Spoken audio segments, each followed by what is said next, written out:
Good evening. Welcome to Queer News Tonight, the world's first and only LGBTQ plus daily evening news. It's time to queer up the news. It's 8 p.m. Monday, February 28th, 2022. My goodness, the year is rolling along and we are literally out of the closet and into the headlines. So many of your important stories we're going to tell this evening on Queer News Tonight.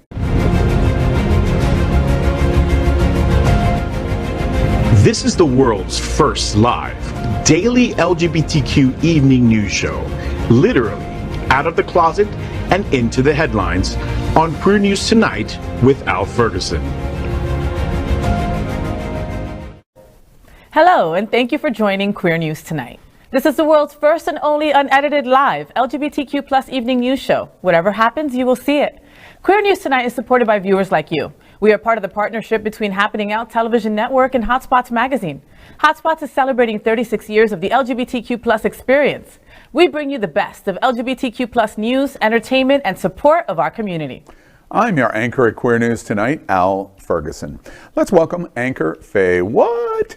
She is a radio and television personality and has a popular blog and YouTube channel aiming to unite the L and the G together.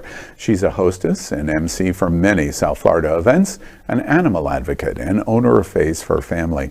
Also, make sure to catch the FayWhat show, the first LGBTQ plus morning show in the world. And I watched it this morning. Mondays at 9 a.m. Eastern, online or your smart television. And I watched it in Roku. Good evening, Faye. Good evening, everyone. I am tired. I had a jam-packed weekend of hanging with my gay boys, and then I had to wake up bright and early Monday morning to host the FayWhat show. What a fun. I think we're back. I think we're really back in the LGBTQ plus community. What a wonderful weekend. Happy to be here. So next up, let's welcome anchor John Hayden. So John's been a journalist for about 27 years and now works for several South Florida outlets, including SFGN, covering politics, arts, and the bar scene, mostly for the latest on Happy Hours. He spent much of his career covering the stupidity and scandals of Hollywood and interviewed nearly every big name in TV, movies, and music. John considers the time he had to sit and interview Shirley MacLaine after she yelled at him as the scariest 4 minutes of his life. Good evening, John. Good evening, Faye. Yeah, I am. But you know what? These days I'm covering the stupidity of Tallahassee and the GOP, and I've got a little bit of breaking news I'd like to share off the top of the show. Tomorrow night there is a rally in Miami Beach next to the convention center against the Don't Say Gay bill that passed the House last week. The plan, it's thrown by Safe Schools, and the plan was to fly banner planes across 8 or 9 places around South Florida, including some major high schools. This afternoon, we found out that the banner plane company, flysigns.com, has denied the text that they wanted to say fly behind them. If banner planes, we see them up and down the beach all the time, that said something to the effect of defeat, don't say gay. And they will not run something that says defeat, don't say gay. And a quote from the company says, "We're doing $8 million a year there," being South Florida, "and don't want to piss off any potential clients that have a problem with that phrase for a one-time flight." So the friendly skies are not friendly. We must do what we can to fight Don't Say Gay. Please, if you're in Miami-Dade, if you're down by Miami Beach, please go to the rally tomorrow. Wear purple. Make sure people know that you support our gay and lesbian LGBTQ plus youth. What time is that, John? It is at 6 o'clock tomorrow night. And what was the name of the company again that refused to fly? It's called Fly Signs, or flysigns.com. Okay, and I want to make sure this event that they refuse to fly in, that's somewhere in the Panhandle, right? They no. Oh wait, Here in South Florida. And they're a South Florida or South California company. The phone number goes to Los Angeles, and you can read more about it on SFGN. I literally finished the article before I came in here tonight. Please go to sfgn.com, learn more about it, and go. Yeah, absolutely. And we move on and welcome Dr. Tai Houser. Hi. Hello. He is an associate professor of English and humanities at Broward College. Additionally, He teaches for extended periods of time at international colleges in China, India, Spain, and Bolivia. Good evening, Tai. Good evening, and I'd like to announce that I'm going to start a plane flight company to run banners. I love it. Good. I just need Dr. funding. Tai flies. Dr. Tai Fly. I like it. Nice. Done. Dr. Tai Fly. Copyright 2022. Hey, Say that's what? so my idea, by the way. Let's welcome anchor Gregg Shapiro, an inductee into the Chicago LGBT Hall of Fame. Gregg is the author of 8 books, including his latest, Fear of Muses. An entertainment journalist whose celebrity interviews and music reviews run in a variety of regional LGBTQ+ and mainstream publications and websites, his movie review column called Screensaver can be found in South Florida Gay News, San Francisco's Bay Area Reporter, RottenTomatoes.com, and more. Good evening, Gregg. Happy National Tooth Fairy Day. Aww. We are the reporters for Queer News Tonight, and this evening we begin with the queer headlines. The LGBTQ+ community in South Florida and across America is diverse. Our community across the world is vast.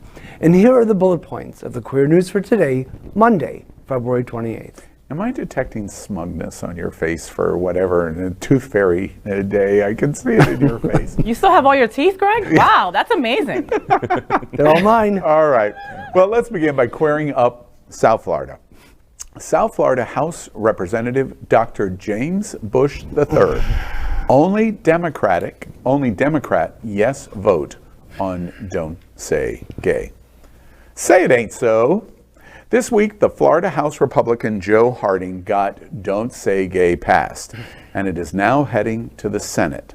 It was expected. The bill passed in a 69-47 near-partisan vote.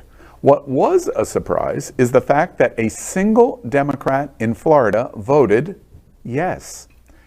District 109, covering Opelika and Hialeah, Miami-Dade County Democrat Representative Dr. James Bush III you're going to tell me he owns flysigns.com. Voted in favor of the bill. The black, very religious, retired educator, while surprising at first, after research, we find it's really not such a surprise. Dr. Bush signs his Facebook post with, quote, "To God be the glory," end quote. I have deep faith myself, so no issues with that. But I'm LGBTQ. Studies show that black straight men, like Representative Bush, have among the lowest support of the gay community of just 38%, less than half of what polls show from the broad community of nearly 80% support. But worse, those same studies also show that religious black straight men, like Representative Bush, have absolutely the lowest embracement of LGBTQ, half again at just 20% support. Leading LGBTQ advocacy organizations have led the fight for acceptance, especially noting the difficult discrimination LGBTQ people of color receive in their own communities. Representative Bush's Facebook page includes posts with his friend, Representative Chris Latvala, the Republican co-sponsor of HB 1557, Don't Say Gay. There was another post about students visiting the Capitol and saying that he is, quote, never too busy to encourage them to pursue their dreams and aspirations, end quote. Apparently, that does not include students dreaming who they are as LGBTQ+. Another clue is a February 17 post with the president and CEO of Florida Coalition for Children. This is an ultra-conservative religious faith organization that completely rejects LGBTQ. Representative Bush neglects in the post to identify the president he's talking about of the organization, but we will. It's Kurt Kelly.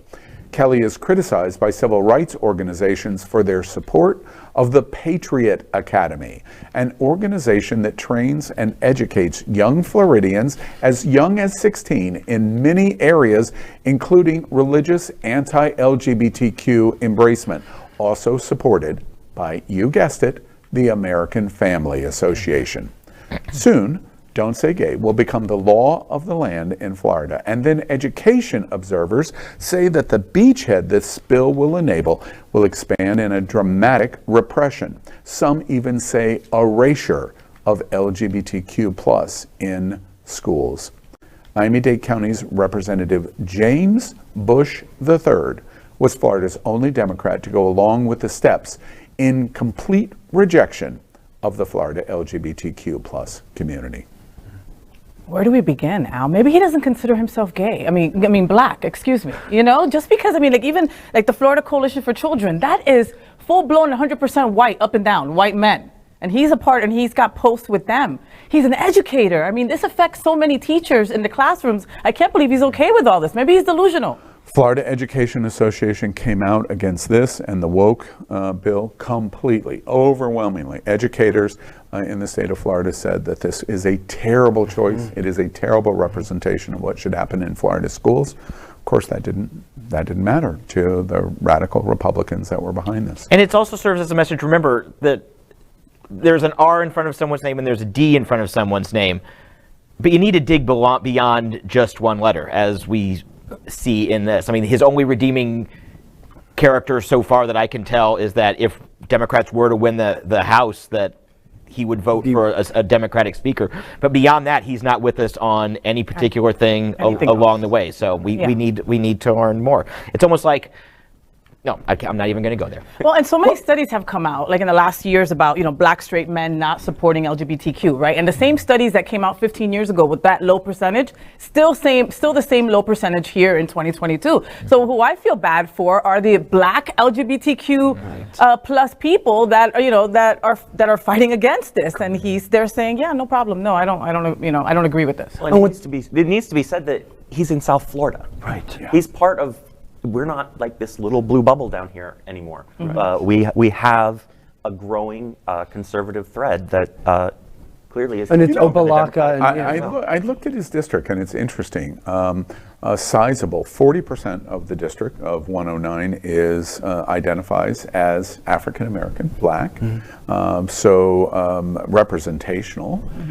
It is very hard for me to believe that a substantial number of people in this district believe as he does. If they're going to elect a black African American representative to the Florida House, out of that district, it goes all the way down to downtown Miami.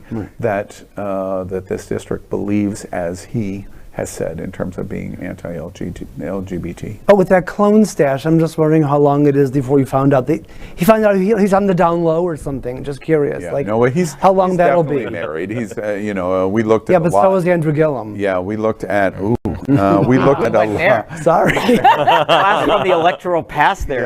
Right. So I'm not going there. But one thing that I also think is interesting is the support of this Patriot Academy. Now, they have every right. There's no criticism at all of an educational program, learning to speak, debate, understand constitutional law. There's no criticism of that at all. I don't like it when it tumbles into training you to be anti-anyone. If a white organization was trained to be anti-black, you would be screaming bloody murder, Dr. Bush. And the one thing that I also think is very interesting is they don't think it's appropriate for our children in schools under 18 to be educated in any way about LGBT until they get in their own private academy. And then it's okay to start to teach it. It's a dramatic contradiction. Dramatic contradiction. Well, we move on and we queer up trans rights. Dallas and other Texas district attorneys reject Governor Abbott's claims that transgender care is abuse. Last week, Texas Attorney General Ken Paxton, who also apparently is an aspiring doctor, issued an official opinion calling puberty blockers and gender affirmation surgery for trans youth as abuse. Governor Gregg Abbott then issued a letter to the Department of Family and Protective Services directing them to investigate any reported instances of Texas children being, quote, subjected to abusive gender transitioning procedures, end quote.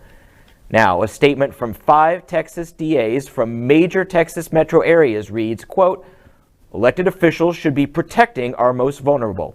These two instead want to irrationally target and restrain children seeking medical assistance and force caregivers to participate. This is un-American. We cannot stand silent in the face of such an egregious invasion of privacy. Watch this.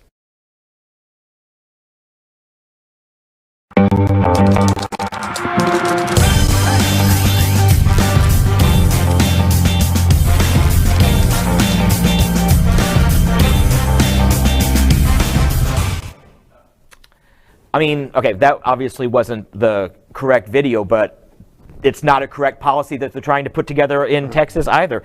Yeah. It's like Governor DeSantis was looked at by Governor Abbott and was like, hold my drink. Well, it is fascinating how abusers, that's what they are, Abbott and Paxton are abusers, don't even recognize the abuse that they are putting on other people. They just overlook that. And this mistreatment of trans people is abuse, plain and simple. Does it surprise any of you that 5 district attorneys for major metropolitan cities, all of these cities that stepped up from these DAs are Miami class in size cities? Does it surprise you that the DAs would flatly reject the governor and say, no, we're not prosecuting this in any way? No. It doesn't. No. It doesn't surprise you? No, because, I mean, Dallas, Fort Worth, Houston elected a lesbian mayor, 12, 15 years ago. So, I mean, they've been moving bluer. Unfortunately, you've got, hundreds of counties in Texas, and the vast majority of them, once you get west of Fort Worth, are deep red. Sparsely populated, but still deep, and it's hard to overcome that. But in the major cities, yeah, they're Democrats like us. Right. Well, I also think it's interesting that the only person that really loves what Governor Abbott is doing is his brother from a different mother. His name is Ron DeSantis. And the two of them, they meet every Saturday night in a honky-tonk in Corpus Christi, and they plan out their nefarious plans that they're going to do for the next week to abuse and discriminate. And they've done a pretty good job in the last year. Corpus Christi is fun. Let's not be mean to them. Okay. Next, we queer up South Florida. Shockwaves through LGBTQ South Florida Little Moscow over Ukraine's invasion. Dramatic comparisons are being made with the toxic masculinity of Russia's Vladimir Putin and the courage shown this weekend by Ukrainian President Vladimir Zelensky. Putin, who is famously anti-LGBTQ, has all but extinguished a gay presence in Russia.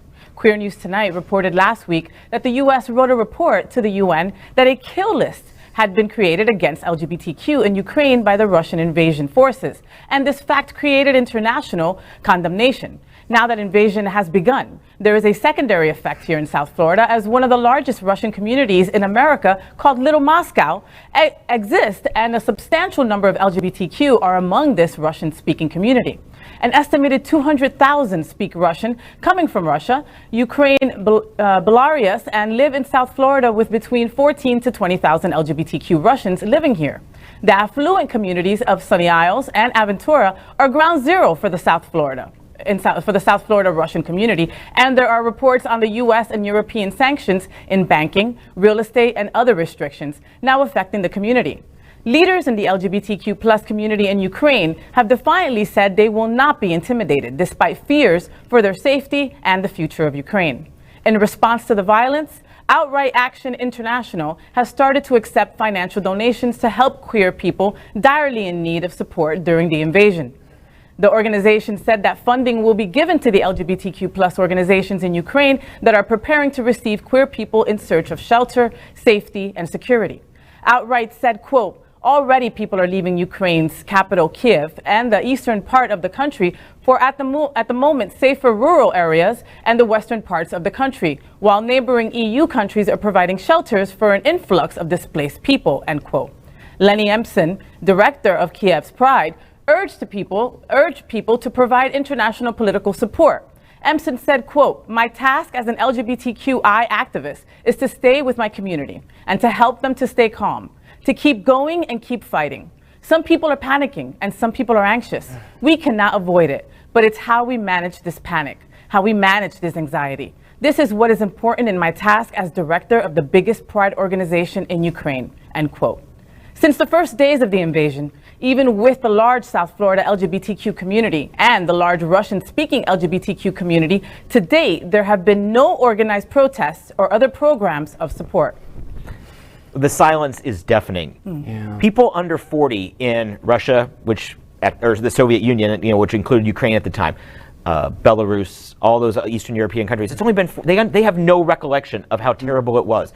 And while Russia is not a communist country anymore, they're authoritarian capitalism. And you have to keep the history alive. And I saw an interesting quote, because the financial impact is having a much bigger impact on Russia right now than the Ukrainian armed forces. And it was very telling. One of the Russian spokespeople for the government said, "We have been preparing for sanctions for a long time." Well, why are you preparing for sanctions unless you are premeditatedly knowing how you're going to make the dominoes fall across Europe? This has been well thought out. He's been in power for 2 decades, and I can't believe he just came up with this in the last year and a half. Mm-hmm. Are you all surprised? One of the context of this story is what a gigantic Russian speaking community exists here in South Florida, and the percentage, therefore, of LGBT. Does that surprise you of how many Russians are here in South Florida? I used to get my lashes done in that area, and there are a lot of Russians in that area. I'm not sure, I'm surprised that they don't have a protest or something like this going on. I don't want to speak out of term. I don't know if maybe they have expired visas or they have some kind of immigration issues, and maybe that's why they're not protesting, because the amount of Russians that are in that area, I mean, like, it's more of them than there are of anybody else. Mm-hmm. That's like their little Moscow is for real. Mm-hmm. Well, I feel like I learned something. I was not aware that there was actually an LGBTQ Russian community within that community. Yeah. Mm-hmm. Have you actually met? Wow. I've seen the Red Star. Yeah. Wow. In all seriousness, though, I used to work with a producer. She was a fabulous producer and editor, and she emigrated when she was very young in the 80s from St. Petersburg, Russia. And she said her mother worked in a particular bureau and met Vladimir Putin when he was just a youngling starting out back in the early 80s, and said she could tell even then he was going to be powerful and he was going to be trouble. You know, this is an LGBT story, in my opinion, for a different reason. We're here in South Florida. We have a similar situation of protest over, historically, Vladimir Putin, Fidel Castro, Russia, and Cuba. Very similar kinds of streams. If this was going on and Cuba invaded Puerto Rico, well, not a good example, but they invaded Nicaragua or whatever, the condemnation that would be happening here in South Florida would be overwhelming. We couldn't turn the television off. It would be so loud. Where is everyone in South Florida, especially the LGBTQ community, about what's going on in Ukraine and Russia? Where are we? Why are we not talking about it? I don't know. It's a complicated issue. People don't really like to think much beyond reading a headline or something like that, because you have to read a lot. Like that comment I found from the Russian minister. That was like deep into like the third article I had read today before I found it. I mean, I think it's just hard to educate yourself unless you want to take time. And maybe people are overwhelmed with what's happening at home, what's happening here in our own state. Because of Tallahassee. Right, so I mean, maybe you just have some people having to pick. You know, it's disappointing to me because the word liberty exists in English, and liberty and libertad, I think, in Spanish, and liberty exists in the Russian language. I don't understand why it's not as loud and powerful in the Russian language as it is in our South Florida Spanish language. One other thing that I want to say that I think is interesting going on, I'm posting and commenting almost every single time I stand with Zelensky or I stand with Ukraine. At least it's my contribution in terms of voicing up. You have Putin and then you have Zelensky. You play the game, who wore it best? Who wore Vladimir best? Vladimir Putin, Vladimir Zelensky. Let me tell you, Mr. Putin, Zelensky is wearing it way, way better than you are. I have learned over the last couple of days he's the voice of the Paddington Bear in the movie. He's a comedian? He's a comedian. He's an actor. No. Right? He wishes. He No, he's wishes. the voice of Puddinghead Bear. Hashtag boycott Paddington. Right. Who wore it best? Vladimir Zelensky was the winner of Ukraine's Dancing with the Stars. And this guy is standing in front of the presidential assembly hall saying the Russian misinformation of we're surrendering, drop your arms. No, I'm not. I'm standing right here in front of the National Assembly. I'm still here and I'm not going anywhere. And, he found a fan, and I know millions and millions of fans, when our State Department, very nice gesture, said, we really need to get you out of Russia. And he goes, I need bullets, not a ride. Who's wearing it better, Putin? Yeah. It's called President Zelensky. Just saying. Well, next we will queer up the USA. South Florida's Supreme Court nominee, Ketanji Brown Jackson, has excellent LGBTQ+ record. On Friday, President Biden finally revealed his Supreme Court nominee. True to his campaign promise to nominate a black woman, he chose D.C. Court of Appeals Judge Ketanji Brown Jackson.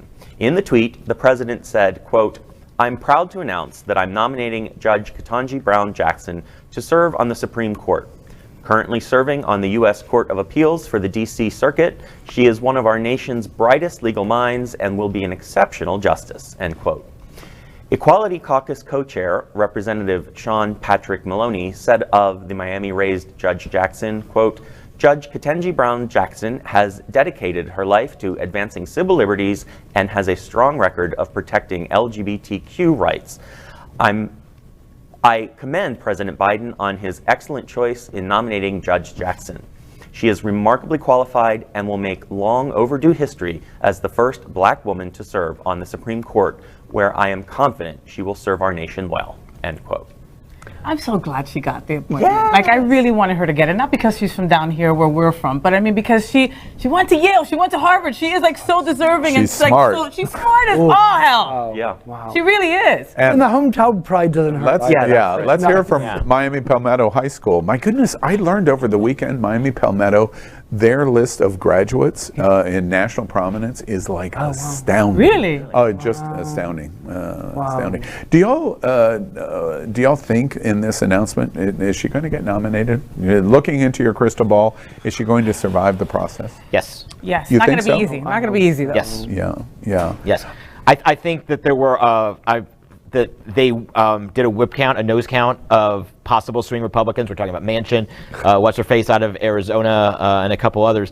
I think she gets through with 51. Probably some Republicans as well. I think it's interesting that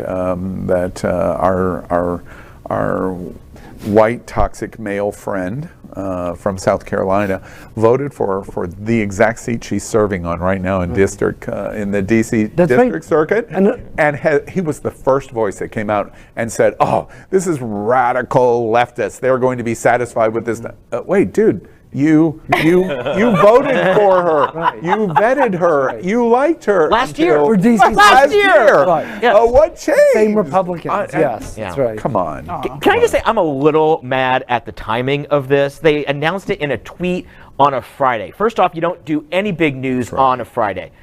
Second of all, in a tweet, and I get it, there's a Russian war going on. It probably would have been bad form to have a Rose Garden ceremony, but we don't need someone on the bench until the first Monday of October. Right. We could have waited a couple more weeks for it to go, but it was probably going to leak and stuff like that. But still, I feel like she really got the short shrift because there was, you usually get the Rose Garden ceremony, and she's not getting that. She's not getting the push, the little mini honeymoon before she goes through the gauntlet of the Senate, and that really makes me mad because she deserves it. Not to your observation, I agree with that, but not to pour cold water on this moment, including the Rose Garden ceremony situation. She's a replacement seat, so it's still going to be a supermajority 6-3, and whoever wins in November is really going to control the court for probably 20 years.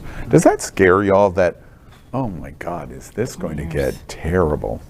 Because it's a 6-3 already. It's very scary. Truly. It's very scary times. Scary? Yeah. Okay. Yeah, no. We're scared. But- All right. Officially. But I wanted to say that Meghan Markle had said about the appointment. She said that the civil rights history of tomorrow is being written today with her being appointed, and I thought that was just like so eloquently and so perfectly said by Meghan Markle, who I usually don't like. You know? And, you know, let's take one more Duchess moment. Markle to you. Yeah, that's right. Let's take one more moment to recognize the importance of this moment. I've forgotten the number of Supreme Court justices over the last 300 years. We've never had a black woman. Amazing. Ever. Amazing. I think it's hilarious that conservative voices, my really, really close friend Tucker Carlson, he and I are Your just boy. like this. He's my boy, by the way. Coming out and saying how terrible it is that we're promoting and race baiting on the idea that President Biden would appoint a black or a woman of color. And you balance the ridiculousness of that observation with, okay, I understand what you're saying. How many women of color have we? Oh, wait. You, Tucker, come on now, dude. I love you, but you sound stupid. Yes. And you are stupid. Yes. Just saying. And now we queer up religion. Commentary. The intersection of prayer, queer, Ukraine, and don't say gay.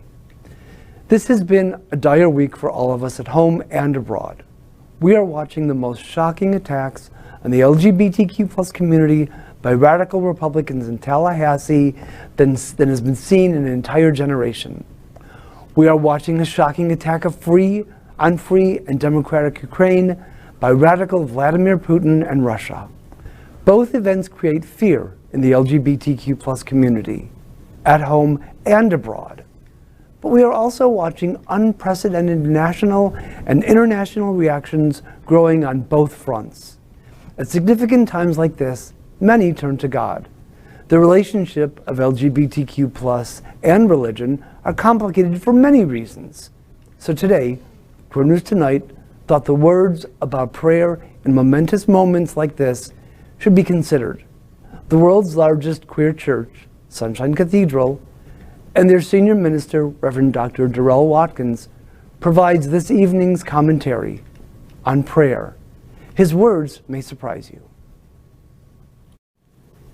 I've spent my life, 5.5 decades so far, praying for peace, for cures, for justice, for guidance, for miracles. And honestly, prayer is starting to get on my nerves. Not quiet communion with a higher power. I need that, like I need air, rest, and food. And I don't mean joyful gatherings where everyone is affirmed and celebrated and a divine light is recognized in every soul. That sort of corporate prayer feeds me still. And I'm not referring to the loving, soulful, heart-rending cries of hope for loved ones who are hurting. How could we ever abandon those moments of care and concern? But I do tire of calls for divine intervention from above to resolve the messes we make intentionally. We vote for warmongers and war profiteers, and then when war breaks out, we pray for something beyond ourselves to somehow fix the mess. We support businesses that insist women's bodies are not their own to control, and that pump funds into political campaigns that are soul-killing and life-threatening for LGBTQ kids. And they say, don't say gay in schools, and then pray, God bless America. We resist treaties and agreements meant to protect our planet, and then say grace over meals as if we weren't working to destroy our source of healthy food and clean water. We pray for victims of gun violence while refusing to pass laws that could limit gun violence. We cling to theologies of violence and damnation, and then pray for comfort when experiencing hell on earth. Those are the prayers that have worn me down. The prayers to gods of greed and rage and slaughter and bigotry, asking them to save us from the consequences of worshiping greed, rage, slaughter, and bigotry. Oh, I'll keep praying. Prayer is part of me. But prayers long ago stopped being requests to Santa God or pleas for protection from Rambo God Well, mostly. I can't say that I never fall back into old habits. But now my prayers tend to be affirmations of possibility, gratitude for opportunities, visualizing love, awareness of and awe for being part of an interconnected web of existence, and a willingness to allow my conscience to guide me to contribute to healing solutions. Oh, I'll keep praying. But just as God has become an almost useless and sometimes toxic word to refer to ultimate reality, perhaps I need to find a better word for prayer. I'll pray about it. Wow, that was great. Wow. Very powerful. What do you think about Santa God? I thought that was Rambo guy. Rambo God. You do a lot at Unity on the Bay in Miami. What did you think about Well, that? I mean, prayer is part of my everyday. I mean, when I saw Darrell, I went more to my AA principles, my Alcoholics Anonymous principles, right? Because we're so used to, as addicts and alcoholics, to do those foxhole prayers. Please don't let me get pulled over. Please don't let me get caught. Please don't let me run out of booze. And in AA, we start learning how to pray for others instead of praying for ourselves. And in that context, we end up getting paid back 100 times over. So I mean, prayer has always been very, there is huge power in prayer. There really is, even when it feels so out of our control. What do y'all think about the idea that we are at a very unique moment in our history? His commentary, which I was very interested in, your setup that we're in a generational moment, both here at home and abroad. That it's just too much for our community, that we're just too overwhelmed to receive the rejection that we are seeing here, and the despots abroad and what they're doing. What do you think about the moments of the time that we're here, which is what Reverend Watkins is talking about? I think that everybody feels overwhelmed. I think that in our community, we get so much stuff thrown at us. Look at these horrible stories that we have to tell here on Queer News sometimes, but we've got to stay vigilant. Of course, we all want to throw in the towel sometimes and say, screw this, but if we don't get together and we don't unify, we're going to be in some deep, deep doo-doo. Well, and I saw what Darrell was saying is more of like a call to action. He's saying, let's not just pray these worthless prayers. Let's actually change who we are so that we don't have to have those prayers. Do you think we'll do that? No.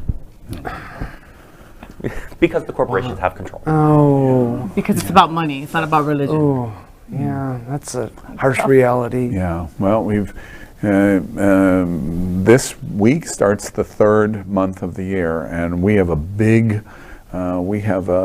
date on the calendar in November, and so we'll have to find a way to answer that question, because we have lots of big things coming on our campus. You're welcome. Okay. Next, we report on our partnership with Sunshine Cathedral, the world's largest queer church here in Fort Lauderdale. We're broadcasting from our permanent set here at Sunshine and supporting that partnership. Happening Out Television Network broadcasts the largest LGBTQ plus religious live broadcast in the world, as more than 30,000 watch every Sunday at 10:30 a.m. Eastern. Watch this.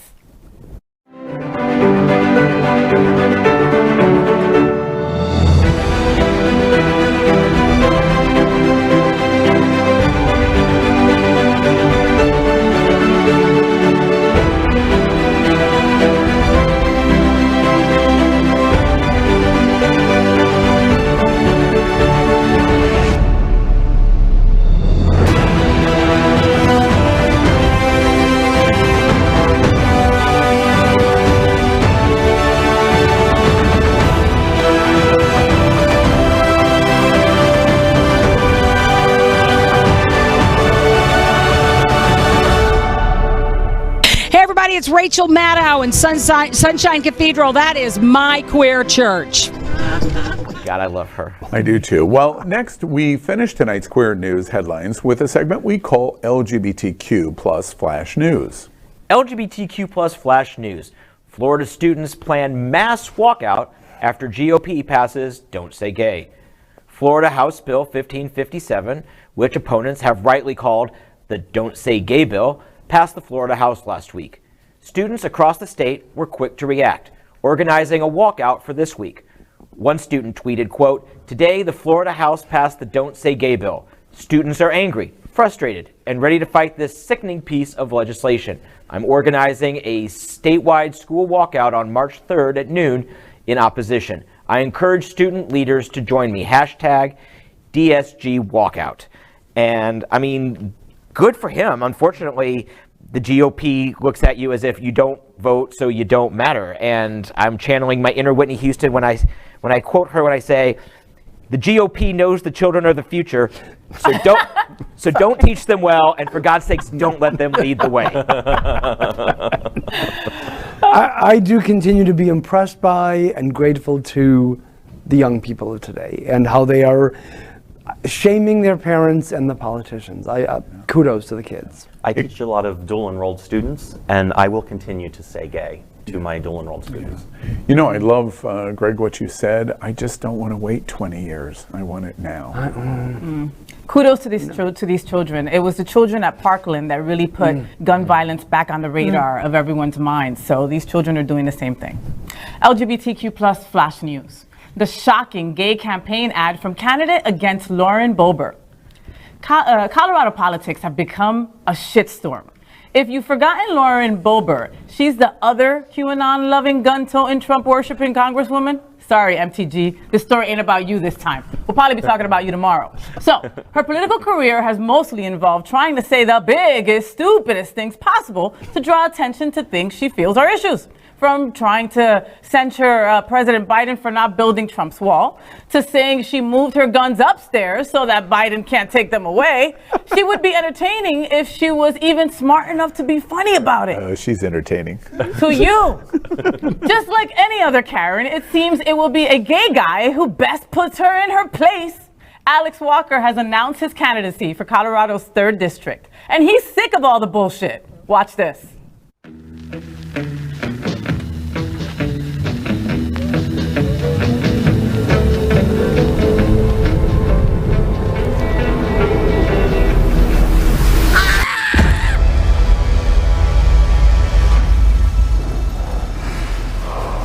Oh, shit!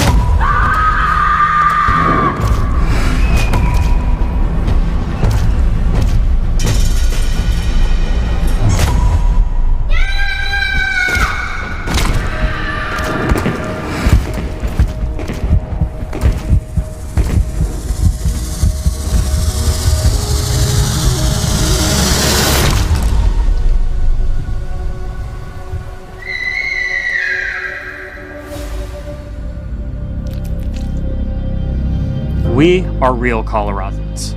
We deserve a living wage, small government that actually works, and freedom of choice. Instead, we have bullshit.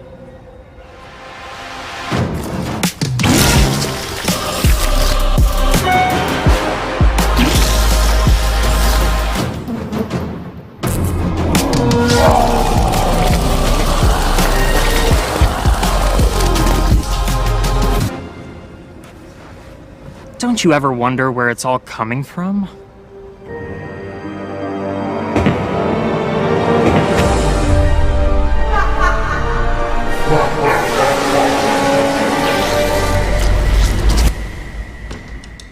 Colorado needs a bull, not a bullshitter. I'm Alex Walker, and I approve the shit out of this message. You know we got what you need, honey. Come and groove along. Someone get out some water. Someone get out some water, all right? Mr. Cutie Pie, you're adorable, but I'm sorry, this was just way too much for me. I think it was just super uber gross and disgusting. I mean, I love it just because I've never seen Al quite this giddy over something. He was watching it for the first time just now. Unfortunately, it's not going to make much of a difference. Colorado 3 is basically the whole western half of the state. It is it's mountainous, sparsely populated, and incredibly red. But at least we know we have something in common with Republicans, because if they had an ad like this, they'd be like, oh, we're sticking it to the libs. Now they're just going to be, oh my God. Crybabies. I just wish Dick Cheney would invite her to go hunting with him. Oh, wow. My 13-year-old inner boy just likes to go poop. Poop. He said poop.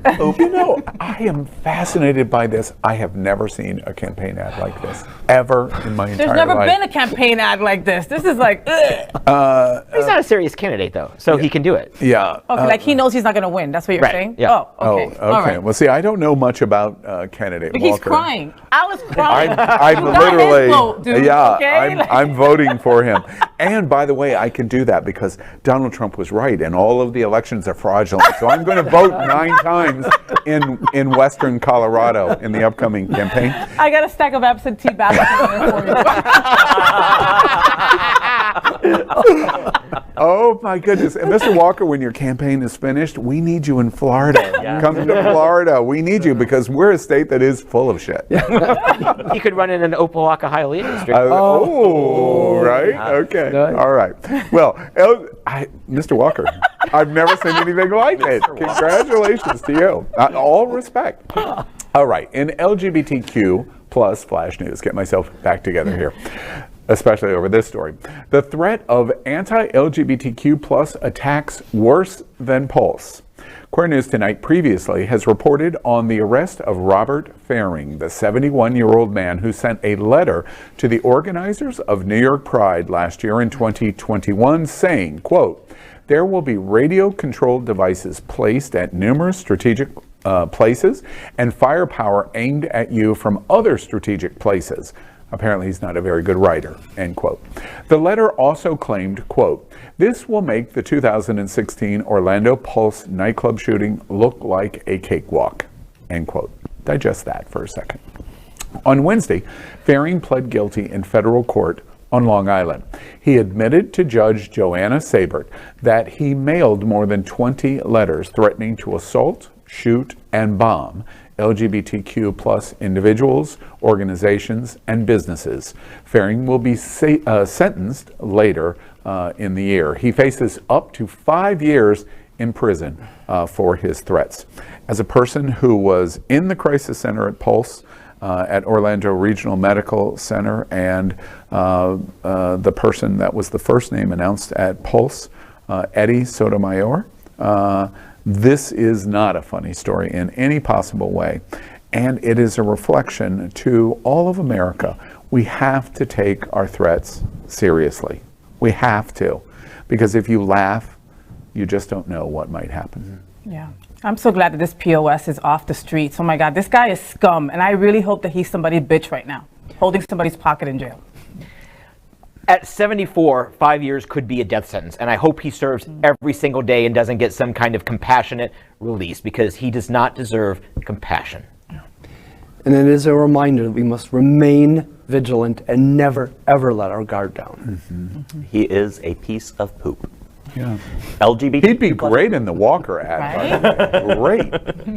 LGBTQ plus flash news. Strange death turn in story for hate church that called for death to gay people. Watch this. It's going beyond just saying you do all this wicked stuff. It's saying you enjoy it. You enjoy murder. You enjoy malignity. You enjoy hating God. Look, there's only one group that enjoys that. It's the pride parades going up and down the street. Yeah. And you know, it's great when trucks accidentally go through those, parades. I think only one person died, so hopefully we can hope for more in the future. You say, well, that's mean. Yeah, but the Bible says that they're worthy of death. You say, are you sad when fags die? No, I think it's great. I hope they all die. I would love it if every fag would die right now. And you say, well, I don't think that's what you really mean. That's exactly what I mean. Amen. I really mean it. Queer News Tonight previously reported on the Steadfast Bible Church in Hurst, Texas, when Pastor Jonathan Shelley said he had hoped people would drive their trucks through Pride celebrations after the tragedy at Stonewall Pride Wilton Manors. The building Steadfast operates in is owned by the nonprofit organization Fellowship of the Sword, Inc. That group wants Steadfast out because they're preaching violence, which has led to protests against the church in the past. The church tried to fight the eviction, but Judge Don Pearson ruled against them on February 24th, giving them 5 days to vacate and hitting them with $42,000 in attorney's fees. Just like I want to hit him right in his face. You know, it's interesting to me. We've just done 2 stories back to back. I did not make this connection until this moment, where the crazy writes letters at New York Pride making threats. And then this pastor does the exact same thing. But you know what the difference is in the two? One has religious protection. One has religious rights that trump everything else. The Supreme Court is getting ready to rule on it. We'll keep our fingers crossed. We'll see what happens. Likely we're going to lose, but he can do this because it's going to be free speech. But I don't understand how his speech is different than writing a letter and writing threatening letters that I'm going to kill you or I hope you die at New York Pride. And then this pastor can do this about Wilton Manor Stonewall Pride. I don't see the difference, except one thing. Your God said it was okay for you to say it. Shout out going out to Fellowship of the Sword, Inc. You guys, thank you. Kudos for throwing these guys right on their asses for just the fact that they're just spewing hate like that is reason enough. So kudos to you guys for that. If you're too violent for a group called Fellowship of the Sword, Jesus, but seriously, yeah. Right. End all, drop mic. There you go. And he can't even spell steadfast. Bye, illiterate girl, bye. So that's today's news for the LGBTQ plus community on the world's first and only daily LGBTQ plus evening news show. Is our community important to you?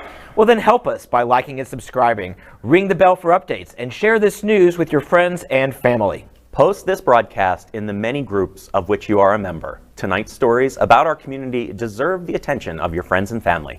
Queer News Tonight is the only live LGBTQ plus digital television show in the world that is out of the closet and into the headlines. We need your support. You know, after tonight, can we go to Chuck E. Cheese after the show tonight? Just a little Chuck E. Cheese. All right. If our community is to grow, we must tell our stories and bring them to the attention of the broader world. This is the only place in the world that tells these type of LGBTQ plus stories. They get in front of you, but we do it in motion and sound. And that is the passion of the Happening Out Television Network and Queer News Tonight. I'm your anchor, Al Ferguson, and on behalf of these LGBTQ plus reporters, the anchors of Queer News Tonight, including FayWhat, John Hayden, Dr. Tai Houser. Did you just flip? Did somebody? No, I'm only kidding. And Gregg Shapiro. We will see you daily at 8 p.m. Good night. Good night.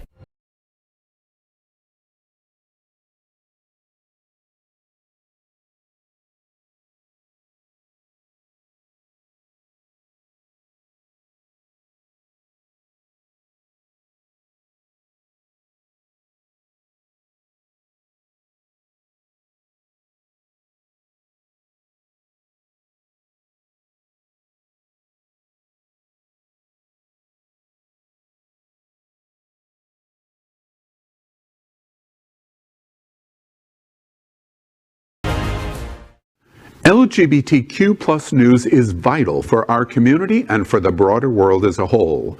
We have enough enemies at Fox News. Tucker, Sean, and Laura are loud.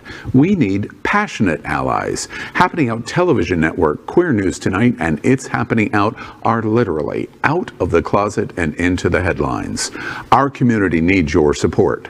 Like this broadcast and subscribe now to ensure the growth of the entire LGBT